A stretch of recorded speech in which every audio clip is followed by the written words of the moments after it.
And we've seen other governments have knee-jerk reactions to this program and shut down the low-wage stream entirely, only to then turn around and have to bring it back entirely. So what have we done in 4 short months is we've gone from 30% down to 20%, now 20% down to 10%. And the changes that we're announcing today, which normally would take between 4 and 6 months, we're going to get done in up to 4 weeks. We are serious about these changes taking place, and I think it's really important for people to understand that we are implementing a refusal to process in all census metropolitan areas that have an unemployment rate greater than 6%. Well, pahigpit na talaga ng pahigpit yung mga rules ng government dito sa Canada, especially po dito sa mga naka-low wage. Gaya nga nung nakaraang vlog natin na nabanggit ko sa inyo na naghihigpit na sila pagdating sa mga low wage po na mag-hired sila through LMIA. Kaya yung mga ma-hired pa lang from Pilipinas papunta rito at sa labas ng Canada, pahirapan na po na makakuha ng trabaho na nasa low wage po. Panoorin nyo na lang guys yung nakaraan natin vlog at na-discuss ko nga doon ano-ano yung mga provinces na talagang mataas yung unemployment rate.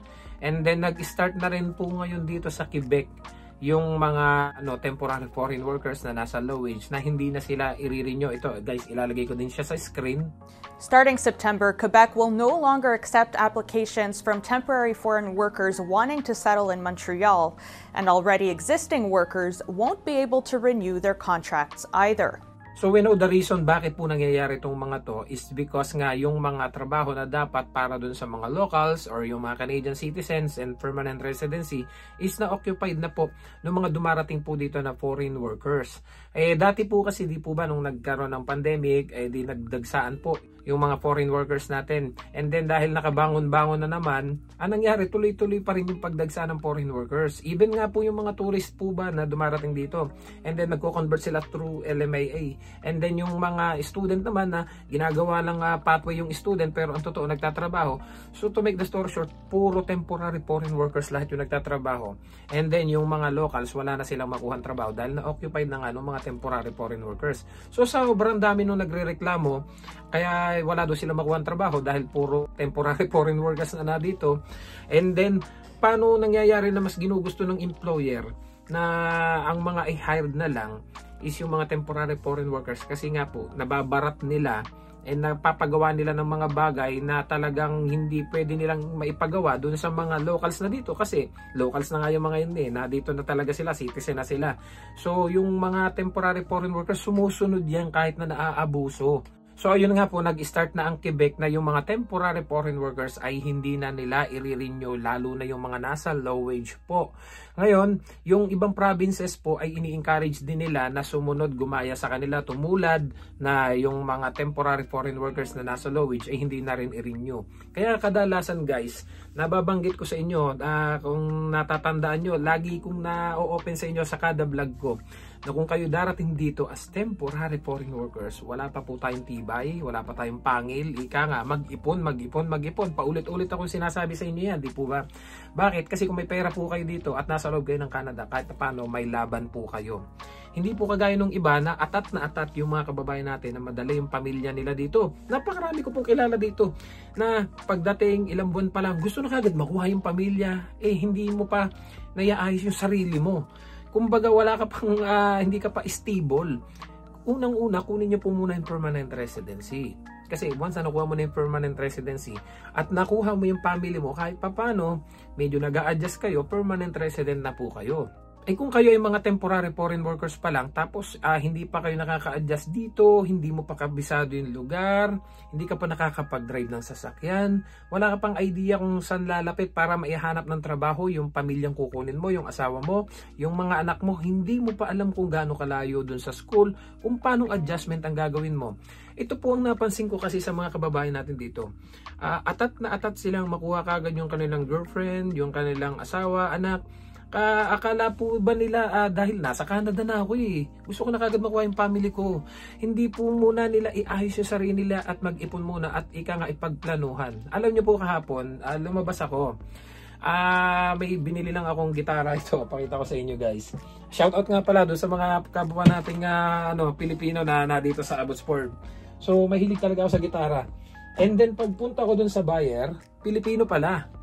And then pagpasok ko doon sa loob ng bahay, may mga computers sila doon na nagpipill up sila. Sabi ko, oh, kabayan, subscriber ko pa pala sila. And then yun nga na nagkwentuhan kami, nag-a-apply sila ng US visa.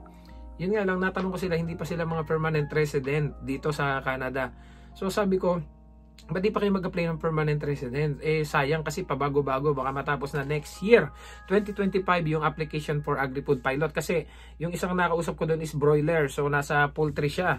Ngayon, sabi niya hindi pa daw siya makapasa ng self-PIP exam, natatakot. Sabi ko, ako nga mahina din ako sa English, pero pinilit ko talaga, nag-review ako, nag-focus ako sa pag-take ng self-PIP. Talagang araw-araw ako nakikinig.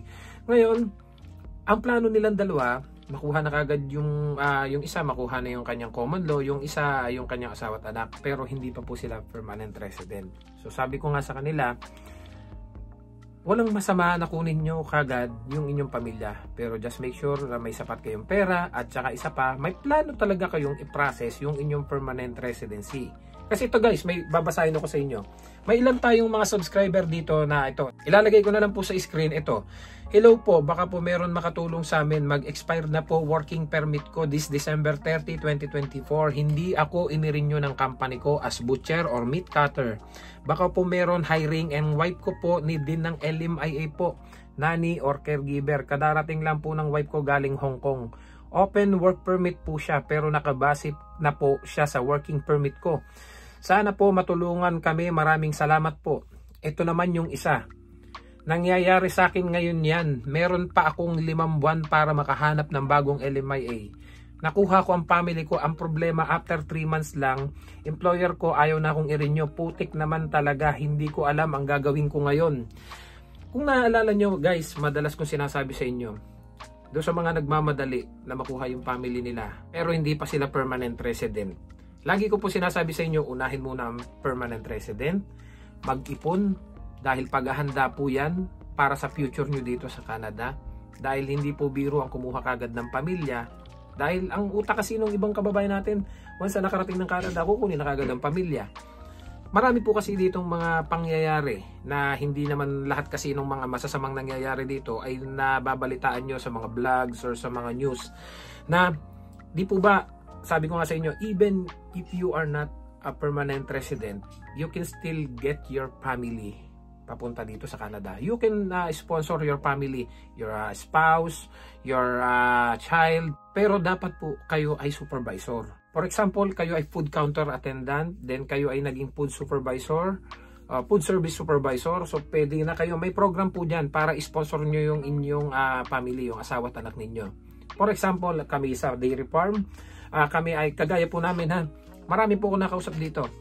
Mga nasa poultry farm, nasa dairy farm, kung ano-ano pang farm, sila ay just a general farm worker. Then yung papel nila ginawa ng supervisor. Mostly po kasi dito may mga employer na mababait naman, na boss, gawin mo akong supervisor, gusto kong ma-sponsor yung family ko, yung asawa at anak ko. So okay, palitan yung papel, gawing supervisor, but yung trabaho mo walang nagbago, same pa rin, yung sahod mo same pa rin. So yun, makukuha mo yung family mo, hindi ka pa permanent resident dito. But the problem is, kung wala kang planong asikasuhin yung permanent resident mo, tapos naglabas ng ganitong mga rules na yung temporary foreign workers hindi na i-renew or may mga pagbabago. Sabi ko nga po sa inyo, kahit hindi pa naglalabas ng ganitong balita, yung mga employer natin pag nagka-problema, nagkabulilyaso, hindi na kayo ni-renew or halimbawa ay bumagsak yung kumpanya, paano mangyayari sa family mo? Uuwi po yan. Kasi yung papel ng asawa mo is nakabase sa papel mo. Yun po yun. Unless yung asawa mo ay bumukod ng papel sa'yo, naghanap siya ng sarili niyang LMIA. Which is, kailangan talaga maghanap siya ng employer na mag-sponsor sa kanya ng sarili niyang LMIA. So, para hindi sila mapauwi. Ngayon, ikaw maghanap ka ng sarili mong LMIA. May mga case po kasi dito, kinuha nila kagad yung family nila. Hindi na sila na-renew. Uwi sila lahat, pati yung kanyang mga asawa at anak. Sama-sama sila, damay-damay na po. Kagaya nitong mga nababasa nating comments sa YouTube channel natin. Napanood po kasi nila yung mga vlog ko na sinasabi ko nga sa kanila. Walang masama, kung nagmamadali ka, kunin mo yung family mo, okay. Pero, just make sure, may plano ka mag-apply ng PR. Ay yung iba po kasi, after nilang makuha yung family nila, nakakampante na. hindi nagte-take ng CELPIP. Kasi one of the requirement is yung CELPIP or IELTS para makapasa ka ng application for permanent residency. Yung iba, hindi makapagpa-assess ng kanilang educational credential assessment, yung ECA, sa WES, sa ICAS, at sa kung ano-ano pa.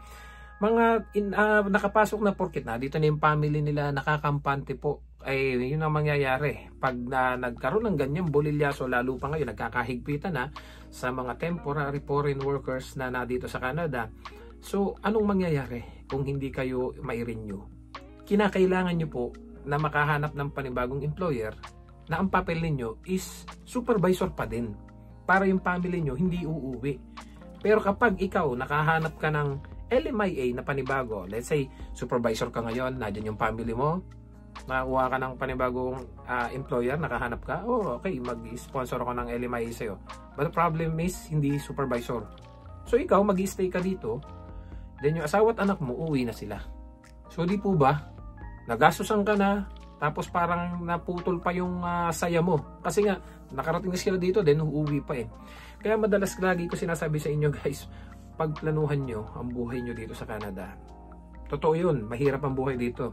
Marami nagrereklamo, mataas ang bilihin, mataas ang renta, yung sahod hindi na sumasapat sa pagbabayad ng mga renta at mga bills natin. Pero kung kayo ay magiging wais at pagpaplanuhan ninyo, pag may mga ganitong pangyayari na kinakailangan halimbawa talaga at nasa ganito ka na sitwasyon, makakalipat ka kung may hawak kang pera, makakahanap ka ng panibagong way para kahit papano, instead na umuwi ka ng Pilipinas, hindi ka na uuwi.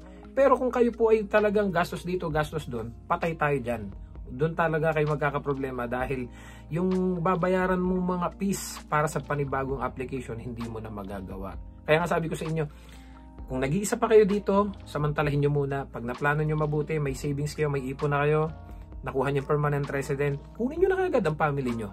So yun po talaga ang tamang gawin. At wag munang magmadali na kunin kagad yung pamilya dahil yung iba porket nakatungtong na sa Canada, ang gusto kagad makuha kagad yung family nila. So hope na nakatulong guys ng video to, kahit papano na i-share ko lang sa inyo para may idea kayo dahil talaga pong nagkakahigpitan na.